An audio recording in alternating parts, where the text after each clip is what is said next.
शिवीतिमशिषिदन्तो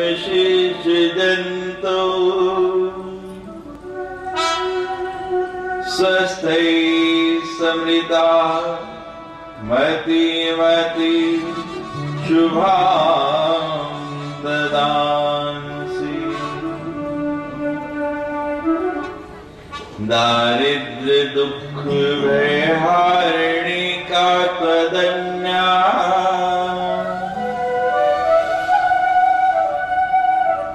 सर्वोपकार कारिणाय सदा विचित्ता। दुर्गे स्मृता हर्षि।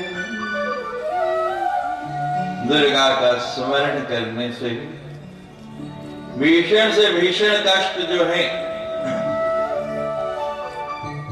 केवल उनको पुकारने से दूर हो जाते हैं। दुर्गे स्मृता हर्षि।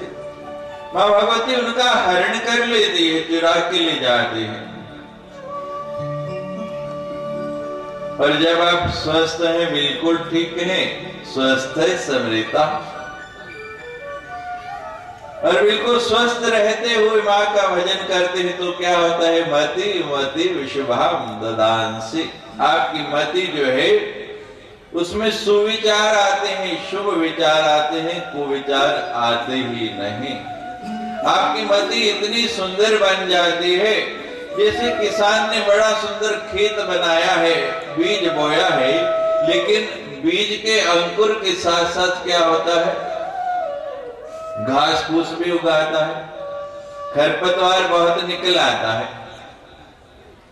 लेकिन भगवती कहती है कि उसी तरह आपकी बुद्धि में भी सुविचार भी आते हैं। आप बीज अच्छा बोते हैं तो भी बुरे विचार आते हैं।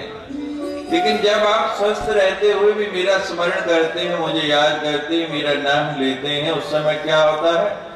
वो खरपतवार में आने नहीं देती। मति मति शुभाम ददांसि। उसको शुभ कर देती हूँ, सुंदर बना देती हूँ, उसमें कुविचार को आने ही नहीं देती। भयहारिणी का तदन्या। दरिद्रता तो रहती नहीं। जो भगवती के भक्त होते ना, वो दरिद्र नहीं होते, गरीब नहीं होते। माँ भगवती तो ऐसा साधन कर देती है, और मैं तो कहता हूँ माँ के नाम से बढ़ के कोई संसार में कीमती वस्तु ही नहीं। तो जिसके पास जितना अधिक माँ का नाम हो उतना अधिक समृद्ध होगा, वैभवशाली होगा। सर्वोपकार करणाय। माँ सदा ही अपने भक्तों का हित चाहती है, उपकार करने में लगी रहती है। सदार्थ चित्ता। माँ का हृदय दया से गीला रहता है, ओत प्रोत रहता है। भगत तो बाद में द्रवित होता है, माँ साथ में द्रवित हो जाती है। बालक दुखी होता है, बालक को पीड़ा है, कष्ट है, तो माँ भी साथ में रोती है नहीं? बोलो, देवियां बेटी हैं, आपको अनुभव है, माँ भी साथ में रोती है। तो आपकी जो संसारी माँ जब रोती है तो पूरे ब्रह्मांड की जगत जननी ये जो माँ है ये नहीं रोती, ये भी आपके दुख से दुखित होती है, द्रवित होती है। सदार्थ चित्ता। माँ का हृदय तो दया से गीला रहता है, आर्द्र रहता है। श्रीमद् भागवत में भगवान के 10 अवतारों की कथा आई है और 24 अवतारों की भी कथा है। श्रीमद् देवी भागवत में भी भगवान के 24 अवतार आए हैं, उनमें एक अवतार हुआ है हयग्रीव।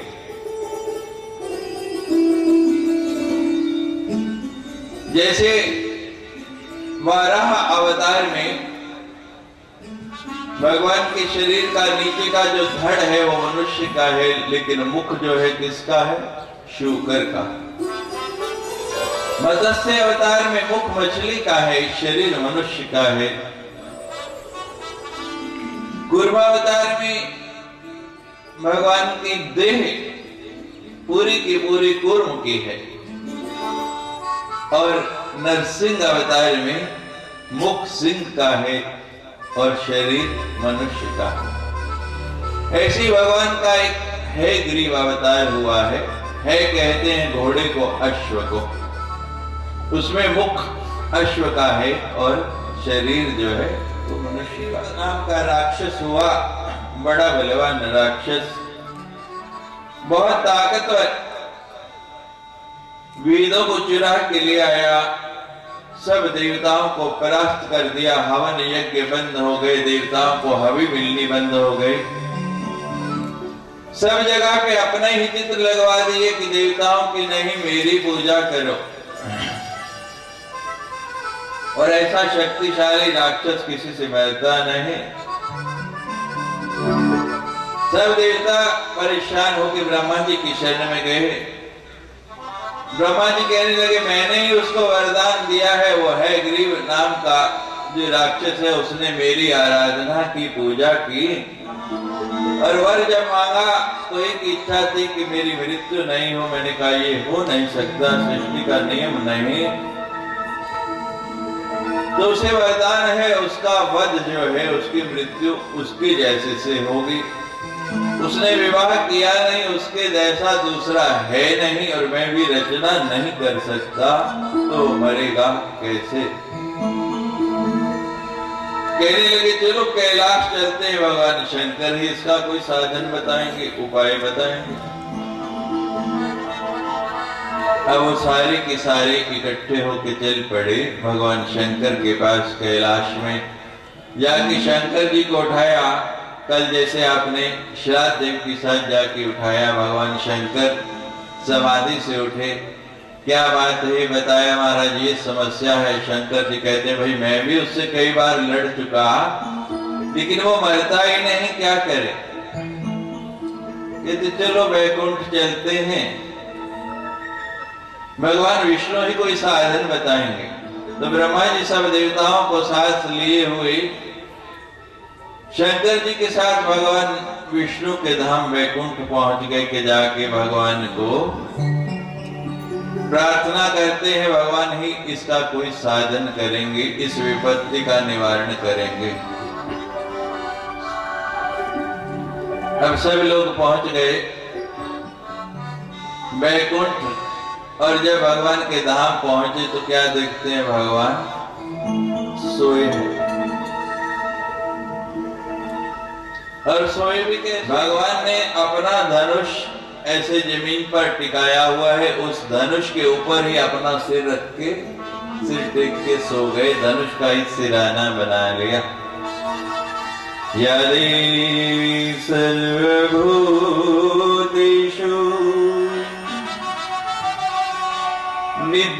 निद्रारूपेण संस्थिता नमस्तस्यै नमस्तस्यै नमस्तस्यै नमो नमः। आपके पास बहुत सुंदर सुंदर बिछौने हो, बहुत बढ़िया बढ़िया सोने के कक्ष हो,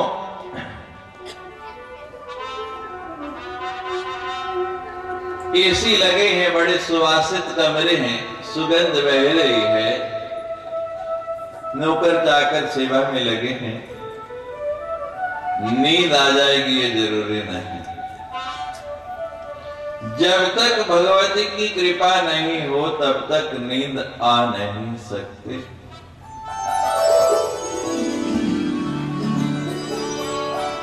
और हमने तो अधिकतर ये देखा है पैसे वालों को नींद कम आती। जैसे जैसे धन अधिक होता जाता है वैसे वैसे नींद कम होती जाती, उड़ती चली जाती है।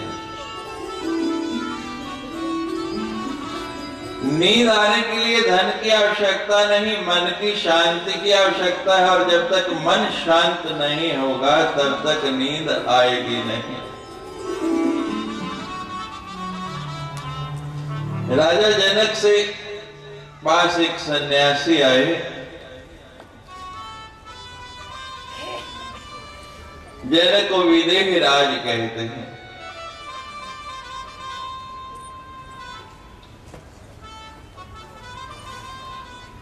सन्यासी को द्वार पर ही रोक दिया कि आप अंदर प्रवेश नहीं कर सकते। क्यों? कहते जनक की आज्ञा नहीं है।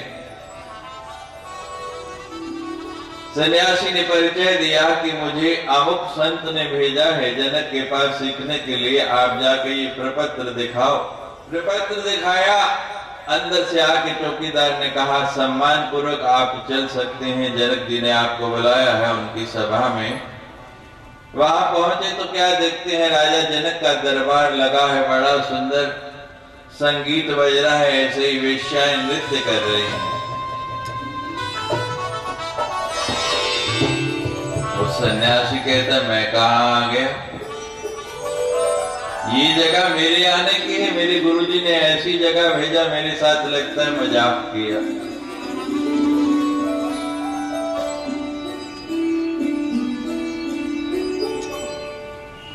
जब सभा समाप्त हुई तो सन्यासी कहता है महाराज मैंने तो सुना आप विदेह राज हैं, वैदेह हैं, ये रास रंग, ये साधन,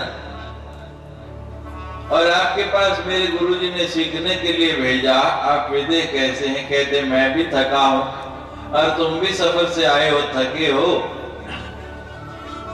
रात को विश्राम कर लो, सुबह बात कर लेंगे। तुम्हारे लिए कक्ष तैयार कर दिया गया है, वहां जाके तुम भी सो, मैं भी सोता हूं, जब प्रातः काल होगी, सवेरा होगा, फिर बात करेंगे। राजा जनक अपने कक्ष में चले गए और वो सन्यासी को अपने कमरे में भेज दिया। महाराज बड़ा सुंदर बिस्तर लगा हुआ, बड़ा सुंदर कक्ष, सब व्यवस्था हुई हुई। जब बिस्तर पर आकर जैसे ही लेटे तो ऊपर से महाराज बारीक रेशम के धागे से बंधी हुई एक तलवार आके बस इतना ही अंतर, जहां सन्यासी लेटा है उसके इतने ऊपर ही रुक गए।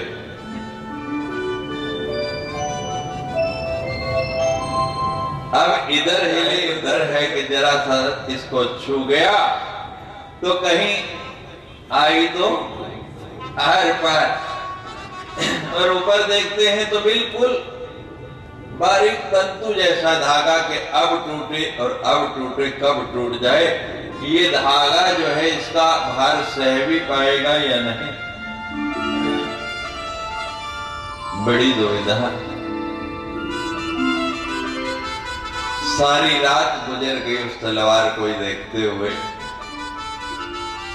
जैसे ही सवेरे की पो फटी, उजाला हुआ, अपने आप ही ऑटोमेटिकली वो तलवार ऊपर राम राम करते सन्यासी उठे, जाके स्नान वान किया तो जनक जी का बुलावा आ गया।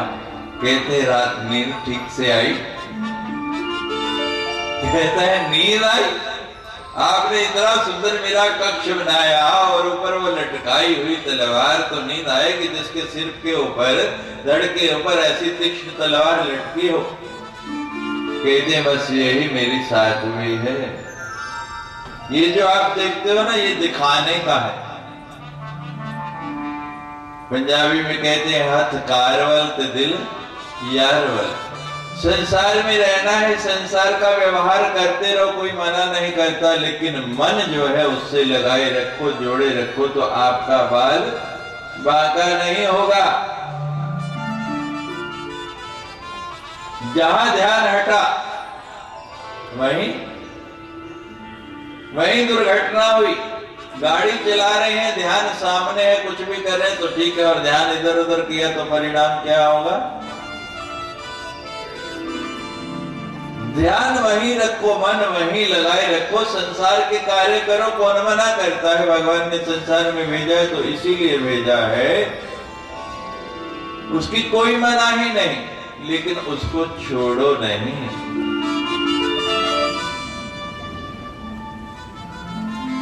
नींद आना तभी है जब आपका मन चित्त शांत है। अब शेष शैया पर सोने वाले कभी देखा है आपने शेष को? नाक को छुआ कभी? हाथ लगा के देखा? इतना कोमल होता है। भारत की क्या कंपनी ने इतने मुलायम गद्दे नहीं बनाए। वो भगवान विष्णु जो गद्दे के ऊपर सोते हैं, आज कैसे सोए हैं? धनुष खड़ा करके उसके ऊपर ही सिर टिकाया और सो गए, उसी पे नींद आ गई। पिछली नवरात्रि में यही देवी सूक्त का श्लोक हमने फेसबुक पे लोगों के लिए भेजा, या देवी सर्वभूतेषु निद्रा रूपेण संस्थिता। तो लोग कहने लगे स्वामी जी सचमुच नींद आती है। हमने कहा प्रयोग करके देखो, और कितने लोगों को लाभ हुआ। जिसको नई नई नींद की बीमारी लगे, नींद ना आती हो, अभी गोली खानी शुरू की, तो ये मंत्र जप लो, उसकी गोली छूट जाएगी। प्रयोग करके देख लेना। उससे ज्यादा बढ़ गई, इंजेक्शन लेना पड़ता है, ट्रैंक्विलाइजर लेना पड़ता है, तो 2 रात्रि सुक्त आए हैं। अभी चर्चा की थी, देवी सुक्त भी 2 है और रात्रि सुक्त भी। तो वेदोक्तया तंत्रोक्त रात्रि सुक्त का पाठ करते वो सो, देखो कैसी सुंदर नींद आती। अब सब प्रयास कर लिए भगवान को उठाने की, लेकिन भगवान उठते नहीं। लगे स्तुति करने कि भगवान को उठाएं, आओ हम भी भगवान को उठाएं, देवताओं के कष्ट का निवारण हो, कष्ट दूर हो। हरि ओम नमो नारायण, ओम नमो नारायण, हरि ओम नमो नारायण, हरि ओम नमो नारायण, ओम नमो नारायण, हरि ओम नमो नारायण, हरि ओम नमो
विफल हो गया, भगवान उठे नहीं, गहरी नींद में सोए हैं।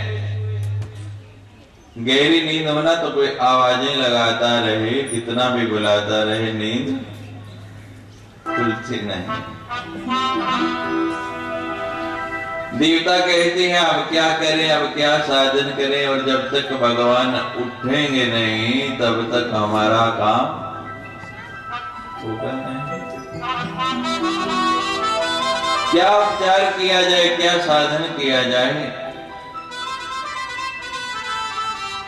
इतने में दृष्टि क्या पड़ी कि भगवान जिस धनुष के ऊपर सिर रख के सो रहे हैं उसका जो धागा है ना, डोरी है, धनुष देखा कभी आपने? देखा? बांस की एक डंडी को धागे से खींच के प्रत्यंचा चढ़ा के बांध देती और उसी धागे के ऊपर रख के जब प्राण, अभी दशहरे वाले दिन देखना ना वहां परेड में, तो उस डोरी के ऊपर एक बमरी नाम का कीड़ा चल रहा, वर्मी जिसको सिड़क कहते हैं आप यहाँ की भाषा में, दीमक, वो कीड़ा चल रहा। अब देवताओं ने जब उस कीड़े को देखा तो महाराज भगवान विष्णु की स्तुति छोड़ दी। ये देवताओं का हाल है। संसारी लोगों की तो बात छोड़ो, जहां मतलब की बात आए ना तो वहां माँ को भी भूल जाते हैं, भगवान को भी भूल जाते हैं, फिर उसकी स्तुति शुरू कर देते हैं। देवताओं ने भी छोड़ा उसको और लग पड़े उस कीड़े की स्तुता करने। तमेव माता च पिता तमेव, तुमेव वर्मी सब देव देव। वो कीड़ा कहता है आज सूरज पश्चिम से कहां से निकल आया भाई, आज मेरी स्तुति कैसी? कहते नहीं हम तो सदा ही करना चाहते हैं, लेकिन तू नजर नहीं ना आता, छुप छुप के अंदर अंदर ही खाता रहता है। आज सामने नजर आया, दृष्टि पड़ी, इसलिए तेरी स्तुति करने लग पड़े। हम तो कब से चाहते, और स्तुति तो हर एक को पसंद है। जो काम किसी तरीके भी नहीं हो पाता वो किसी की स्तुति कर दो, प्रशंसा कर दो और करवा लो। जैसे ही किसी की प्रशंसा करो फूल के कुप्पा हो जाता है। लिखा है भगवान ने, तुल्य निंदा स्तुतिर मौने, कि जो निंदा और स्तुति दोनों में ही सम रह सकता है वही योगी है। योगी का लक्षण बताया। हमारे यहाँ बड़ी सुंदर कथा आती है मधुसूदन सरस्वती की। 24 साल तप करके आए तो गुरुजी ने पूछा, बेटा मन शांत हो गया? कहते हाँ गुरुजी बिल्कुल। कहते अच्छा एक बात बता, कोई बहुत प्रशंसा करे तो आनंद आता है? कहते हाँ महाराज थोड़ा आता ही, किसको नहीं आता। कहते हैं और कोई निंदा कर दे बहुत तो थोड़ा गुस्सा भी आता होगा? कहते हैं वो भी आता है। कहते हैं जा फिर अभी कुछ नहीं किया, 24 साल और जा।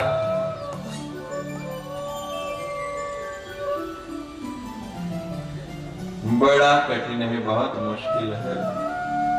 और वो तो कीड़ा जब मनुष्य हो जाता फूल के कुप्पा हो गया। महाराज अच्छा बताओ मैं क्या सेवा करूं आपकी, क्या काम करूं? कहने लगे भाई देख ये डोरी के ऊपर जो कीड़ा जिस पे तो चल रहा है, इस डोरी को काट दे, धनुष सीधा हो जाएगा, भगवान उठ जाएंगे और हमारा कार्य हो जाएगा। हमने बहुत स्तुति की, बहुत भजन किया, लेकिन भगवान उठते नहीं। वो कहते तुम्हारा तो काम हो जाएगा, लेकिन मुझे क्या मिलेगा? सुर नर मुनि जन की यह रीति, स्वार्थ लाग करे ही सब प्रीति। तुलसीदास जी ने तो सबसे पहले देवताओं को खींच लिया, सुर नर मुनि जन, बाद में मनुष्यों को लिया कि उनकी ये रीति है कि सब स्वार्थ के कारण ही प्रीत करते हैं। स्वार्थ मीत सकल जग माही, संसार में सारे के सारे बिना स्वार्थ के कोई किसी का नहीं। और गुरु नानक देव जी ने तो बड़ा सुंदर लिख दिया है, हरि बिन तेरो कौन सहाय, का को मात पिता सुत बनिका को काहे को भाई हरि बिन तेरो कौन सहाय। उसके सिवा कोई सहाय नहीं। संसार में तो सब स्वार्थ के मीत हैं। जब तक हित साधन हो रहा है सब आपके साथ हैं। मिलेगा क्या, देंगे क्या? आव गई आदर गया, आव गई आदर गया, नैनन गया सने। ये तीनों तब ही गए जब ही कहा कछु दे। बड़ा प्यार है, लेकिन जैसे कहा, कल आपने सुना भगवान आए कितना सत्कार किया, लेकिन जैसे ही मणि मांगी क्या दशा हो गई। जहां किसी से कुछ मांगा आव गई, जो आव भगत हो रही है वो भी समाप्त हो गई, आदर भी गया, और जो नैनों में प्रेम छलक रहा था वो भी गया, वो भी समाप्त हो गया। जहां कुछ मांगा सब समाप्त। अरे संसार के लोगों से मांगना छोड़ दो, कुछ नहीं मिलने वाला और उससे कुछ होने वाला भी नहीं। मेरी मां से मांगो जो त्रैलोक की जननी है, वो भुवनेश्वरी है, तीनों लोकों की स्वामिनी है, और थोड़ा नहीं देती मां तो झोलियां भर के देती है। लेने वाला चाहिए, वो तो देने को तैयार बैठी, उससे मांगना सीखो। अकबर की आदत थी सवेरे सवेरे नमाज अदा करने जाता था और उससे पहले दान करता था। जो भी याचक आ जाए तो एक फटे हाल बेचारा गरीब याचक हमारे इन स्वामी जी की तरह सुना तो उस दिन वो भी दरबार में पहुंच गया, लेकिन जाते जाते देर हो गई क्योंकि स्वभाव से परेशान है। ऐसे तो निकले 4 बजे के, आज सबसे आगे जाके लाइन में मैं खड़ा होऊंगा, सबसे पहले मैं ही याचना करूंगा, क्योंकि अकबर खाली हाथ लौटाता नहीं। देर से पहुंचूं और माल कमरा जाए तो मुश्किल हो जाएगी। सबसे जल्दी 4 बजे निकले, लेकिन सवेरे सवेरे महाराज यही नवरात्रि की वेला थी, समय थी, कहीं जगराता हो रहा, कहीं भजन लगे हुए, कहीं ऐसे ही कथा हो रही, और जहां भी आवाज पड़े वो स्वभाव से मजबूर है वहीं पांव रुक जाए और उस कार्य को भूल के कि जिस काम के लिए जाना है उसका स्मरण नहीं रहे, अपने नृत्य में मगन हो जाए। तो वो समय निकलता गया, देरी होती चली गई, और ऐसी देरी हो गई जब पहुंचे तो अकबर सब बांट चुका, सब जा चुके। तो वो पहुंचा तो अकबर जो है वो नमाज अदा करने के लिए झुक चुका। दृष्टि उनकी भी पड़ गई, अकबर की भी पड़ गई, इशारों इशारों में बात हो गई। उन्होंने कहा भाई थोड़ी देर रुको, अब मैं नमाज अदा कर लूं तो फिर आपको देता हूं। अब अकबर झुका, नमाज अदा की, और नमाज अदा करके दोनों हाथ ऊपर उठा के खुदा से मांगा। अपना कार्य पूरा करने के बाद मुड़ा कि बाबा जी को देखो, अब उनको कुछ दूं। बड़ी दूर से आए हैं, लेकिन बाबा जी तो हमारा उल्टा मुंह करके चल पड़े। अकबर आवाजें लगाता है, वो बाबा जी जिस काम के लिए आए वो तो बताओ, कुछ लेने के आए थे लेके जाओ, ऐसे क्यों जा रहे हो? वो महाराज कहते हैं बता, जो स्वयं मांगता है स्वयं मांगने वाला, उससे क्या मांगना, मांगेंगे तो उससे मांगेंगे जिससे तू मांगता। संसार के लोगों से मांगने से कुछ नहीं मिलने वाला। एक बार उसके बन के तो देखो, झोलियां भर देगी आपके। तो कीड़ा कहता है कि दोगे क्या, तो अब सिर्फ देवता एक दूसरे का मुंह देखने लगे कि दे क्या। जब अपने लिए कोई सामान लाना होता है ना, तो हम बाजार में बढ़िया से बढ़िया खरीदते हैं, और कोई कथा हो, यज्ञ है, तो ब्राह्मण के लिए लेना है या पूजा के लिए, तो फिर ढूंढते हैं सस्ता कौन सा है। अपने घर बनाने वाले की, लाल महल वाले की बासमती ढूंढेंगे, और कहीं भंडारा हो रहा है उसमें चढ़ाना है तो कहते कोई सस्ते तो सस्ते दे देना। और हमारे हरिद्वार में तो प्रथा है महाराज, आप बाजार में कुछ खरीदने जाए ना तो दुकानदार पूछता है खाना है या चढ़ाना है, दोनों अलग अलग है। जितनी सुंदर वस्तु चढ़ाओगे उतना सुंदर फल आपको मिलेगा, उतना सुंदर फल प्राप्त होगा।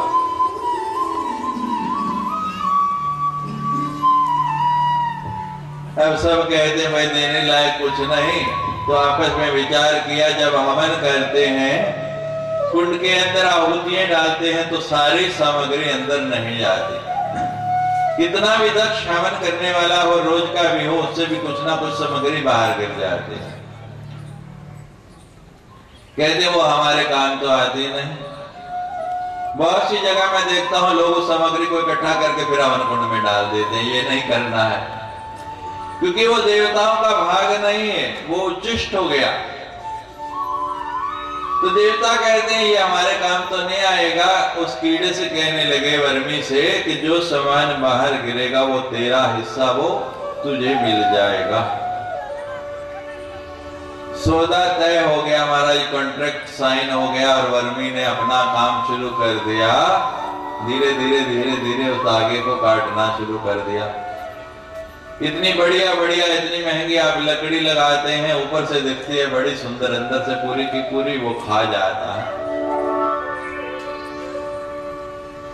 तो यहां भी उसने यही किया, धीरे धीरे पूरा धागा खाया। जैसे ही धागा पूरा कटा क्षीण हुआ, एकदम से धागा उड़ा और उड़ते हुए भगवान विष्णु का सिर काटते हुए ले गया। भगवान विष्णु की गर्दन में आग बज गया, शोर बज गया। ये क्या हो गया? एक मुसीबत दूर कराने आए थे, ये तो दूसरी पड़ गई। आए थे नमाज बख्शवाने, ये तो रोजे गल पड़ गए। सब देवता रो रहे हैं, ये क्या हो गया? अक्सर आप सुनते होंगे यहाँ जन्माष्टमी पे बहुत पतंगे उड़ती हैं, रक्षाबंधन पे कई बार हम सुनते हैं मांझा इतना तेज होता है, किसी का हाथ कट गया, किसी की उंगली कट गई। अभी इस बार हमने पढ़ा समाचार में कि एक बच्ची के गर्दन में फंस गया और पूरी गर्दन ही कट गई। तो यही दशा यहाँ हुई। वो डोरी इतनी तीक्ष्ण के भगवान का सिर काट के ले गई। अब तो देवता महाराज रोए, चिल्लाए, क्या करें, क्या साधन हो। इधर उस राक्षस का उत्पात और अब ये भगवान विष्णु का कटा हुआ सिर सामने पड़ा, क्या किया जाए। जब विलाप कर करके शांत हुए, कहते हैं अब और कोई साधन नहीं, कोई रास्ता नहीं। जब सब द्वार बंद होते हैं तो एक ही द्वार खुलता है। कहते हैं अब माँ का ही द्वार बाकी है, माँ के पास ही चलते हैं, माँ चाहेगी तभी हमारा हित साधन होगा, नहीं तो नहीं हो सकता। सब रोने लगे, विलाप करके माँ का आवाहन करने लगे, माँ को बुलाने लगे कि हे माँ, आके तू ही हमारी रक्षा कर, तू ही हमें इस विपदा से, इस कष्ट से, इस मुसीबत से बचा। तो अब हम भी माँ को देवताओं के साथ पुकारते हैं। हमारे ऊपर भी बड़ी विपदा आन पड़ी है। हमारे इस कक्ष में कथा के अंतर्गत भगवान विष्णु का कटा हुआ सिर पड़ा है और माँ उस सिर को अब आप ही जोड़ सकती हैं, आपके ही द्वारा ये हित साधन हो सकता है। आप अपनी अहित कृपा कीजिए। जय घोष के साथ माँ को पुकारेंगे, जय जय प्यारे दर तेरा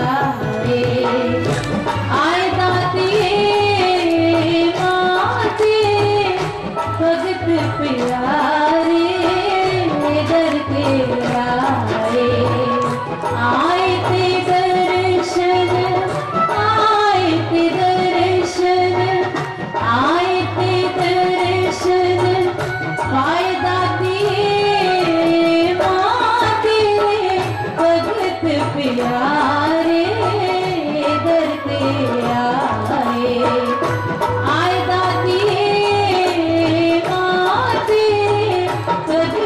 प्यारे दर तेरा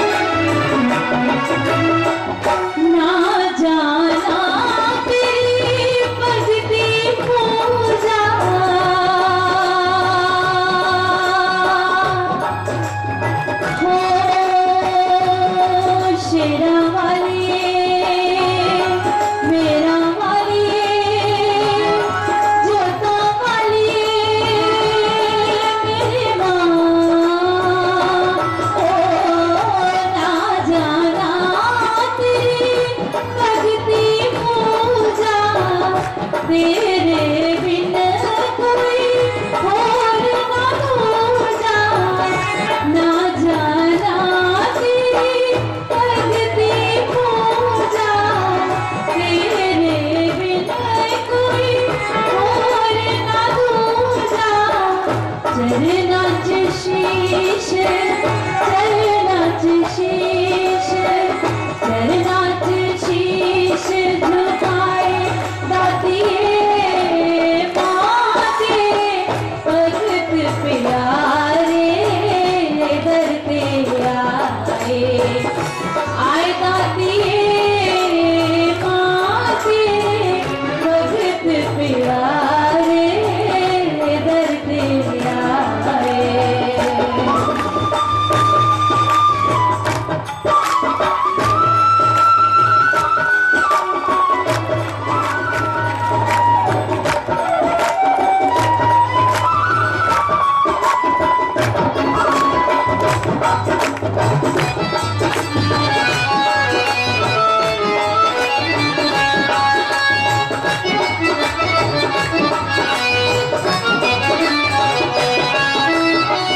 संग तारन मिल रोन का लाया, संग तारन मिल रोन का लाया।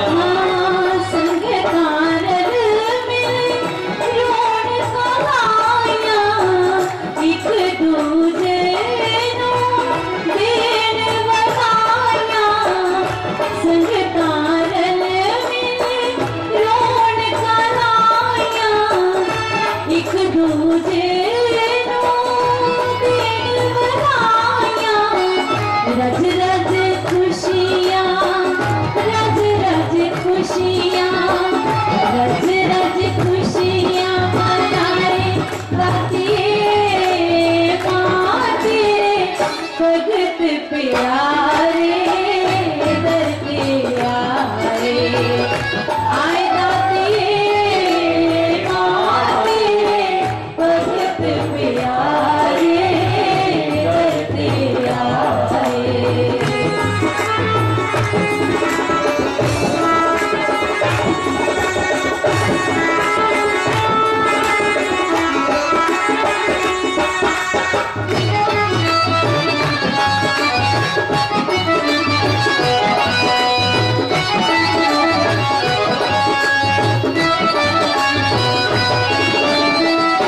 अपनी भगति दातू भर दे,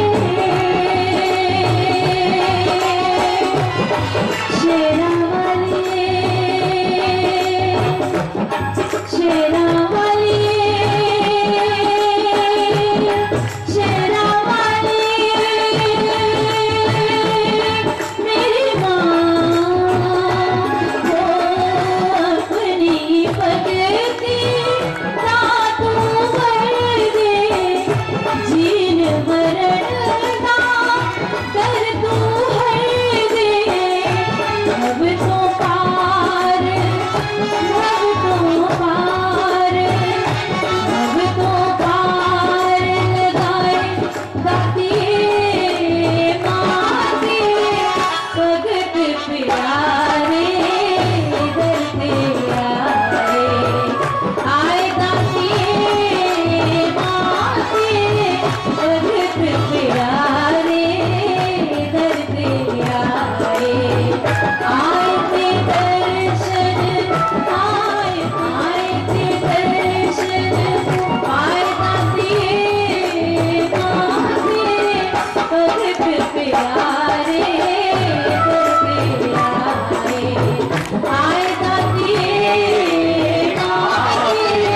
भगत प्यारे दर ते आए, भगत प्यारे दर ते आए, भगत प्यारे दर ते आए, भगत प्यारे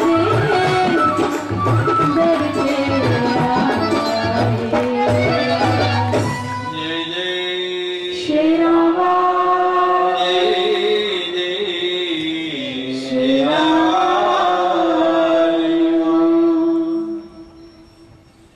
पराम्बा आज शक्ति माँ जगदम्बा सिंह पे सवार होके सामने आई, दर्शन दिया। किस लिए मेरी आराधना की, क्यों मुझे याद कर रहे हैं? देवता हमने दिखाया, कहते माँ बड़ी विपदा आन पड़ी हमारे ऊपर। एक तो है गरीब राक्षस ने बड़ा उत्पात मचाया हुआ, और दूसरी भगवान विष्णु का सिर कट गया है।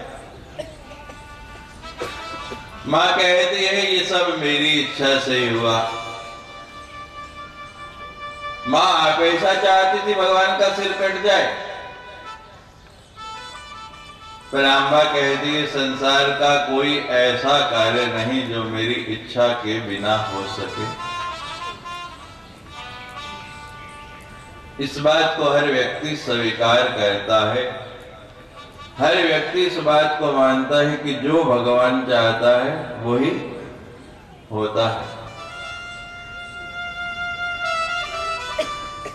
मुद्दई लाख बुरा चाहे क्या होता है वही होता है जो मंजूरी खुदा होता है। इस बात को हर व्यक्ति जानता है, लेकिन फिर भी स्वीकार नहीं करता। फिर भी मैं आ जाती है कि मैं कहता या मेरे द्वारा। मानता नहीं, जानता है लेकिन मानता नहीं। दुविधा ये है, अब कोई ना जानता हो उसको तो बताएं। जानता हर व्यक्ति है लेकिन मानता नहीं।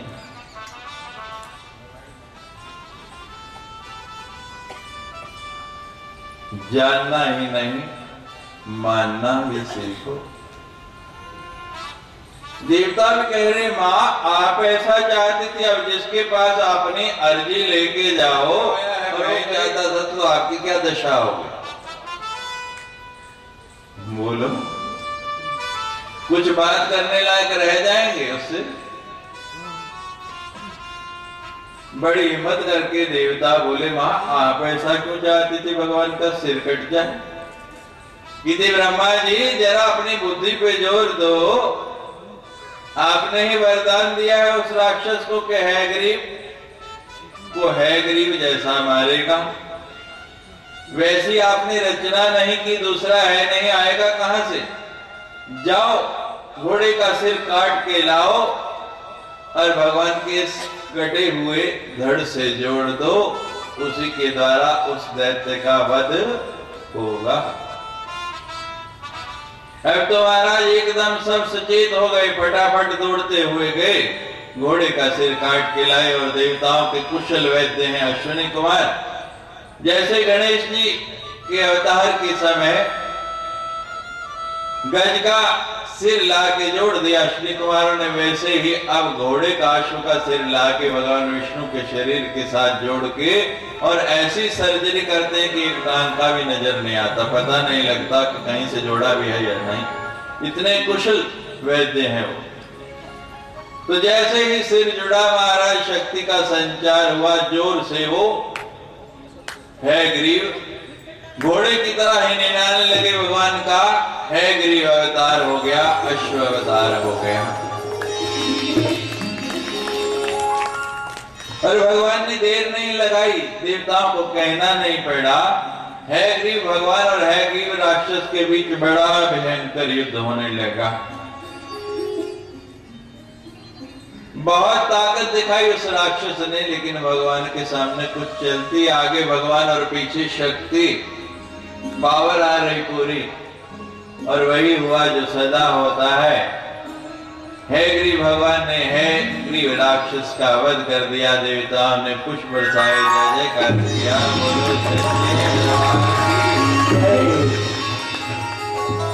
जय जय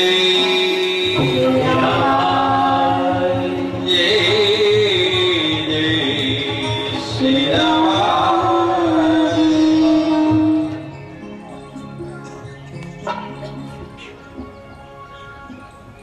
बड़ी सुंदर कथा आई है मधु केटव वध की। मधु मीठा और केटव कड़वा, सबको अच्छा लगता है। यहाँ तक कि जिसे डायबिटीज है, शुगर हो गई, मधुमेह हो गया, उसको भी अच्छा लगता है। और हमने तो ये देखा उसकी इच्छा ज्यादा प्रबल हो जाती मीठा खाने की। कड़वा कोई नहीं खाना चाहता। जब मीठा खाते हैं तो चेहरे की रंगत देखने वाली होती है, और जब कड़वा आ जाए तब दोनों तरह की परिस्थिति भी लग सकती। जो राग है वो मीठा है,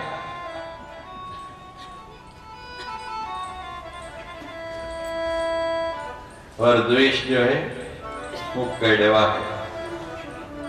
मीठा बोलना सीखो जीवन में। तुलसी मीठे वचन से सुख उपजे चाहो, और वशीकरण का मंत्र है परिहर वचन कठोर। तुलसी मीठे वचन से, मीठा बोलने से क्या होता है? सुख उपजे चाहो, और आप स्वयं भी सुखी होते हैं और सामने वाला भी, वो भी सुखी होता है। दूसरे को वश में करने का मंत्र है। मीठा बोल के आप किसी को भी अपना बना सकते हैं, और जो आपका कितना अपना है, जिसको आप सबसे फास्ट फ्रेंड समझते हैं, कड़वा बोल के उसे भी बना सकते हैं। वाणी ऐसी बोली मन का आपा कोई, और कहूं शीतल करी आप शीतल। मीठा बोलना सीखो। प्रधान रूप से यहाँ पर 4 दैत्यों के जोड़े आए हैं। मधु, कैटभ, रक्त बीज, महिषासुर, चंड, मुंड और शुंभ और निशुंभ। इन दैत्यों के वध के साथ साथ हमने अपने भीतर के दैत्यों को भी मारना है, अपने शत्रुओं को भी मारना है। लोग आते हैं मेरे पास, बहुत सज्जन पुरुष हैं जो कहते हैं महाराज हमारा कोई शत्रु नहीं। मैंने कहा गलती कर रहे हो, आपके भी बहुत शत्रु हैं जिनको आप जानते नहीं, और आपके घर के भीतर ही बैठे हुए। जिस व्यक्ति का और कोई शत्रु नहीं है, उसके भी शत्रु हैं। राग, द्वेष, मद, मत्सर, लोभ, मोह, काम और क्रोध।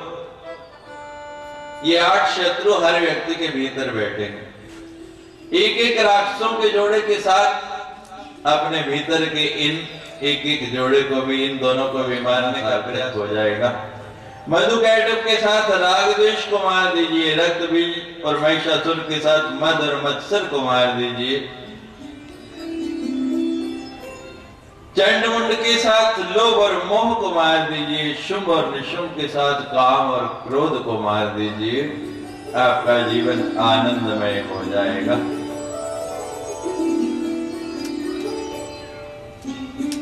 राग जो है बहुत खतरनाक है। 3 चीजें हैं, राग, त्याग और वैराग।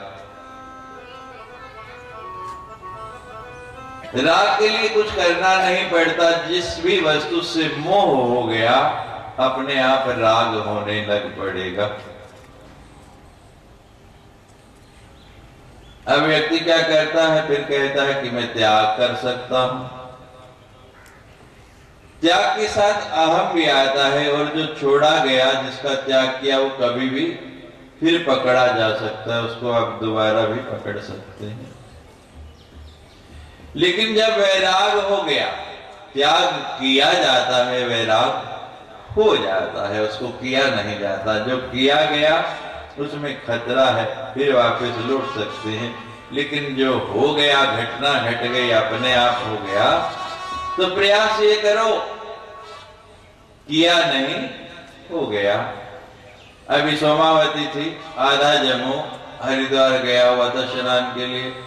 गंगा जी स्नान करते हैं, स्नान करके बाहर निकलते हैं। बाहर पंडे बैठे हैं, आसन लगा के तिलक करते हैं। आपको कहते हैं महाराज संकल्प करो, तीर्थ आए हैं, कुछ ना कुछ छोड़ना चाहिए। कोई केला छोड़ देता है, कोई अमरूद छोड़ देता है, कोई और वस्तु छोड़ देता है, और अधिकतर लोग तो ऐसा फल या वस्तु छोड़ते हैं जो वो खाते ही नहीं।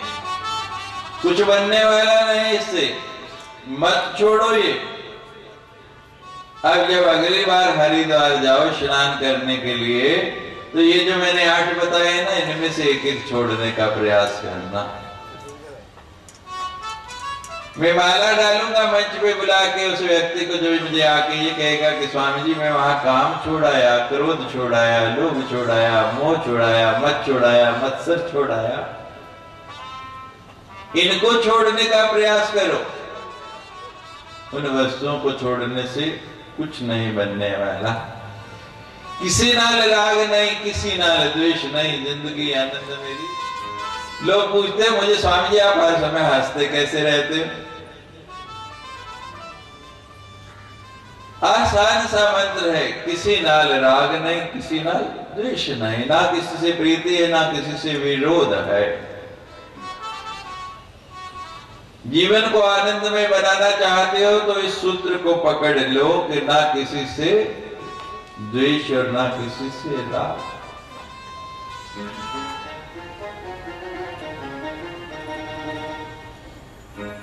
भगवान विष्णु सोए हैं शेष शैया के ऊपर। हयग्रीव अवतार में आपने सुना कहां सोए हैं? धनुष के ऊपर, और यहां सोए हैं शेष शैया के ऊपर। भगवान का नाभि कमल, उस कमल के ऊपर ब्रह्मा जी बैठे हैं। आस्तिरे शेष महत कल्पांति भगवान प्रभु, सदा दासुरो घोरो विख्यातो मधुकेतवो। विष्णु कर्णमयोद्भूतो हन्तुं रावणे उद्यतो। भगवान की नाभि कमल के ऊपर ब्रह्मा जी बैठे और क्या देखते हैं?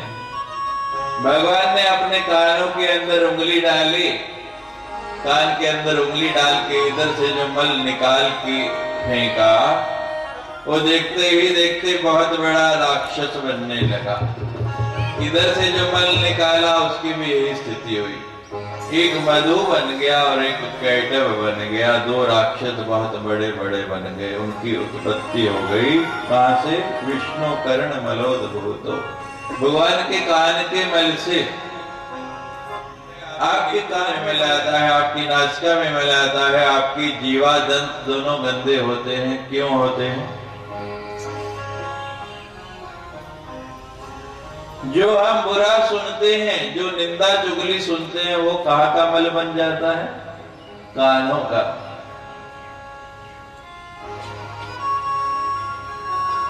श्रवण की बड़ी महिमा आई है देवी भागवत में।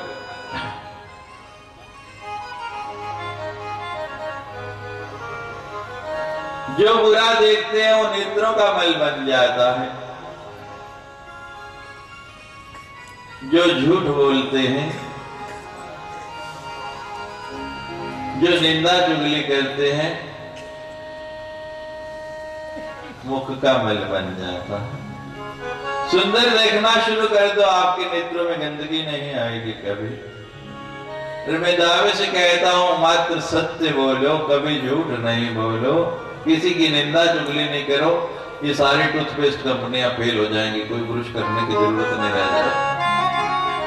गारंटी है मेरी आपको, लेकिन बड़ा कठिन है, होता नहीं। दोनों देखते ही देखते इतने बड़े हो गए, और बड़े होते ही खाने के लिए दौड़े किसको? ब्रह्मा जी को। अब ब्रह्मा जी तो बड़े घबराए, इतने बलवान दैत्य क्या करो? तुम्हारा लगे भगवान को उठाने, भगवान की स्तुति करने के भगवान उठे। अब पहले जो आपने सुना वो तो धनुष पर सोए थे।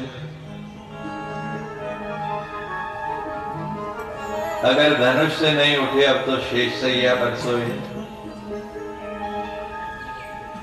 और इतनी कोमल शैया भगवान कैसे उठे? लेकिन जब तक उठाएंगे नहीं, इन दैत्यों का वध नहीं होगा, ये मरेंगे नहीं, क्या किया जाए। तो ब्रह्मा जी लगे स्तुति करने, आओ हम भी स्तुति करें ब्रह्मा जी के साथ, भगवान को उठाए।